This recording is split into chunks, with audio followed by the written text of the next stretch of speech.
Milyon-milyong piso na ang lugi ng mga tilapia growers at producers dahil sa nararanasang kamahong o fish kill sa bayan ng Lake Cebu, lalawigan ng South Cotabato. Dahil dito, napilitan ng mga fish cage owners na anihin ng mas maaga ang mga tilapia para mapakinabangan pa at maibenta ng buhay. Nakahilera na lang ngayon sa daan ang tumpok-tumpok ng tilapia na mabibili sa pinakamababa na presyo sa 30 pesos.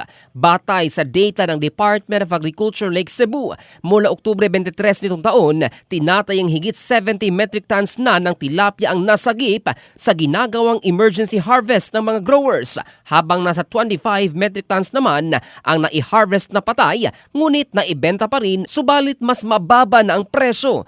Ayon kay Mario Loberiza, OIC agriculturist ng Lake Cebu, tinuturing na natural calamity ang kamahong, ngunit pinag-aaralan ngayon ang pagpasa ng fishery code upang makontrola ang dami o overpopulation ng fish cages maging ang human factor. Nagsasagawa na ng assessment ang kinauukulan para sa gagawing solusyon at posibleng maibigay na tulong sa mga apektadong residente sa Lake Cebu na pangunahing hanapbuhay ang pagtitilapia. In the heart of changing lives, ito si Jovel Candado ng Brigada News Philippines, the Music and News Authority.